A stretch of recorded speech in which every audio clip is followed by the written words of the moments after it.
esse é um problema simples o suficiente para que a gente tenha a convicção de que há pouca chance de eu ter errado nessas minhas manipulações, né?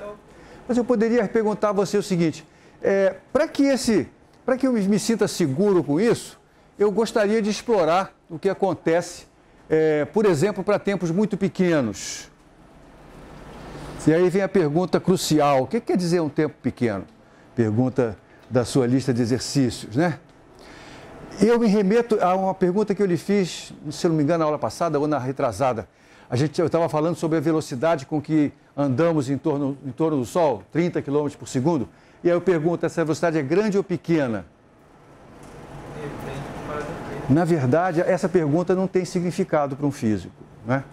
Perguntar se uma grandeza, como a velocidade, é grande ou pequena, eu posso responder qualquer coisa que eu vou estar certo. Respondo, ela é grande, ela é muito maior do que a minha velocidade andando. Pronto. Ou então, ela é pequena, ela é muito menor do que a velocidade da luz. Se eu não disser para você qual é a escala de tempo que eu estou utilizando como comparação, a pergunta se é grande ou se é pequena não tem significado. Por isso que, para a gente caracterizar em física o que é grande e o que é pequeno, nós temos que olhar para grandezas, para quantidades adimensionais. Quantidades adimensionais não exibem essa relatividade de raciocínio.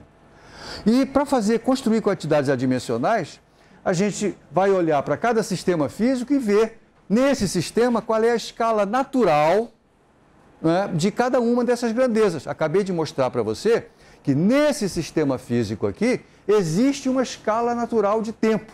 Existe uma combinação dos parâmetros que definem o sistema que tem dimensão de tempo. Isso caracteriza uma escala natural de tempo. Portanto, nesse sistema físico, eu dizer, considere um tempo pequeno. Agora tem significado. Tempo pequeno significa T sobre tal ser muito pequeno, muito menor do que 1. Considere um tempo muito grande. O que significa isso? T sobre tal ser muito maior do que 1. Agora eu estabeleci um padrão de comparação que independe de escolha. A natureza escolheu para mim. O que você acha que deve acontecer com a velocidade se eu deixo passar um tempo pequeno? Tem que ser muito próximo à velocidade inicial, né? De fato, se T sobre tal é muito pequeno, eu posso aproximar essa exponencial usando a expansão polinomial, não é? Essa expansão polinomial, como é que ela é? Expansão polinomial da exponencial. Mas eu quero pegar apenas algumas poucas parcelas, porque eu estou querendo exatamente obter o valor disso aqui quando o argumento é pequeno. O argumento é pequeno, eu vou pegar apenas parcelas que têm potências baixas do meu parâmetro de expansão, a gente chama assim, que é o T sobre tal. Se eu pegar só o primeiro termo, 1, só o primeiro termo é 1, né, Matheus? Perdeu o que você queria, velocidade constante. Mas não apareceu nenhuma dependência com o tempo. Se eu quiser saber qual é a dependência dominante com o tempo, quando o T for pequeno, aí eu tenho que acrescentar mais uma parcela. E essa outra parcela vai ser menos T sobre tal, não é? Então eu posso dizer que para T pequeno, que significa T sobre tal muito menor do que 1, eu posso dizer que Vx de T é aproximadamente igual a Vx0, que é o Vx0 vezes 1, menos Vx0 sobre tal vezes T. Aqui está o termo dominante. Verdade? Mas peraí, se apareceu uma coisa envolvendo a velocidade que é linear no tempo, o que quer dizer isso para a gente?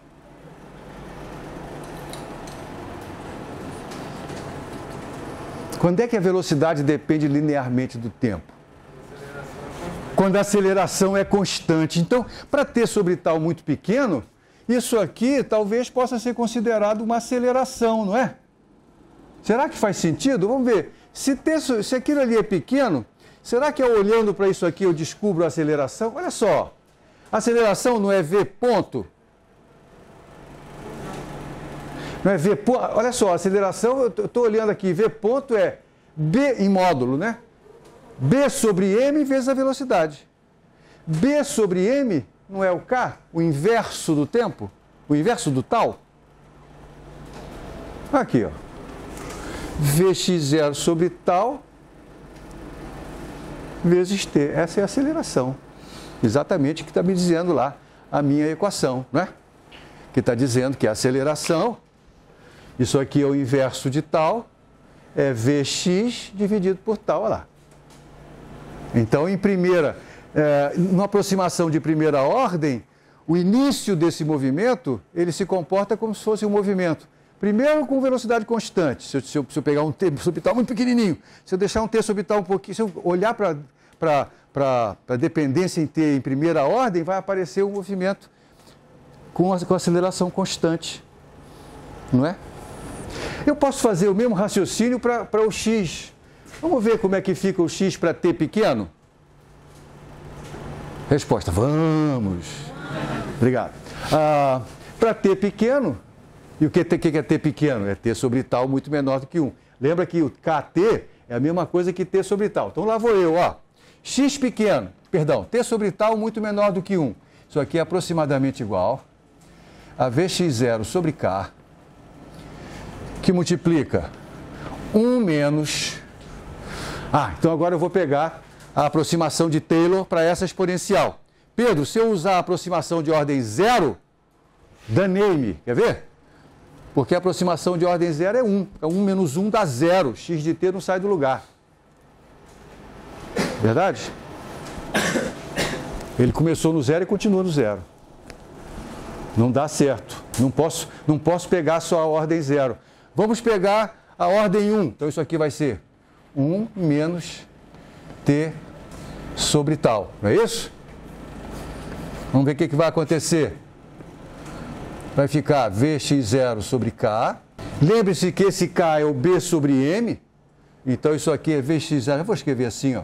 Vx0 vezes m. Não, melhor. Vx0 sobre k é a mesma coisa que Vx0 vezes tal, que é o inverso de k, né? Esse 1 desaparece. Esse menos com esse menos dá mais. Fica Vx0 vezes tal, vezes t sobre tal. Olha o tal morrendo aqui. E olha o que aconteceu. O meu x de t é Vx0 vezes tal, certo? Que é a velocidade inicial vezes o tempo transcorrido, como se a velocidade não tivesse mudado, mais um termo que tem o Vx0 vezes t. Não é isso? Mas olha só, nessa aproximação é como se eu tivesse x de t, a gente não tinha visto que isso aqui em primeira aproximação, uma aproximação de ordem 0 era um movimento com velocidade constante. Está aqui a velocidade constante, né? Vx0 vezes t, né? Se eu introduzir mais uma parcela quadrática, vai aparecer uma dependência com t quadrado. Quando a posição depende de t e de t quadrado, que movimento eu tenho? Com aceleração constante, né? X igual a x0 mais v0t mais 1 meio de at2, não é isso? Pois é, exatamente o que você vai ter aqui.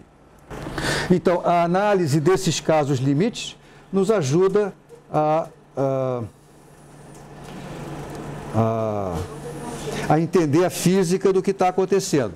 Vamos terminar só fazendo mais um desenhozinho aqui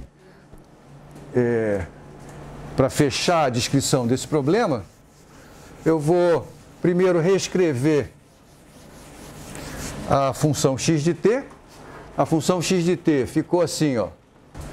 Lembra que esse k é 1 sobre tal, então isso aqui é Vx0 tal. Vx0 tal é a distância total percorrida quando t vai para o infinito. Eu vou usar o símbolo x de infinito para isso, tá? É a distância total percorrida até o infinito. Então isso aqui é x de infinito, 1 menos e elevado a menos t sobre tal. E como é o gráfico dessa função? Você já descobriu que ela tem uma assíntota horizontal, olha só. Porque quando Quando t vai para infinito, o x vai para o valor x infinito. Então, eu vou colocar aqui o valor x infinito. Quando t é zero, a condição inicial era que x fosse zero. E como é que é o gráfico de 1 menos essa exponencial? Pedro está desenhando com o dedo. É um gráfico assim? É um gráfico decrescente? Não, disse a Júlia, com ênfase. É um gráfico crescente, então? Começa na posição zero. Começa na posição zero, diz Cristiane. Na verdade, esse bicho é decrescente, mas ele está sendo subtraído. Né? Então, nós vamos ter uma função crescente assim. Né? Eu vou parar por aqui. Nós vamos continuar na próxima aula. A próxima coisa que a gente vai fazer é estudar a segunda parcela. Agora o movimento ainda com arrasto linear, mas na direção Y, onde agora a força gravitacional vai ter importância. Legal? Perguntas?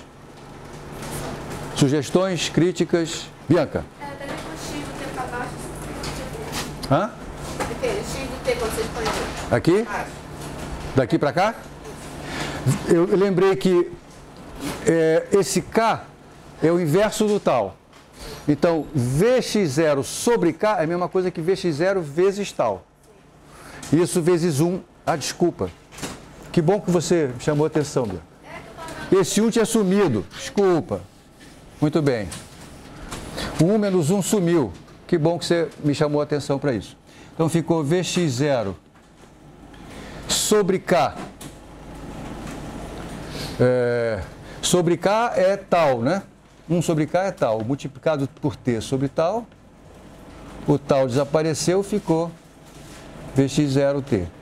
Eu apontei para uma coisa, falei certo, mas o que estava escrito estava errado. Quer dizer, nessa aproximação de ordem 1, aqui, para a exponencial, a gente obtém um movimento uniforme com velocidade Vx0. Que é o t ser tão pequeno comparado com o tal que não deu tempo ainda para a força de arrasto linear fazer nada.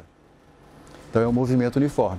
Para aparecer aqui o reflexo do fato de que nessa aproximação para a velocidade aparece uma aceleração, eu tenho que introduzir um termo quadrático na expansão.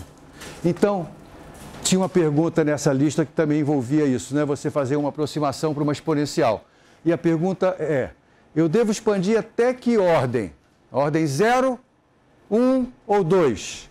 Não existe uma resposta geral para essa pergunta. O que a gente faz é experimentar. Com a prática você vai descobrir rápido qual é que você deve usar. Mas o que a gente faz é experimentar. Se eu usar a aproximação de ordem 0, por exemplo, e desaparecer a dependência que eu estou procurando, eu tenho que colocar uma ordem a mais.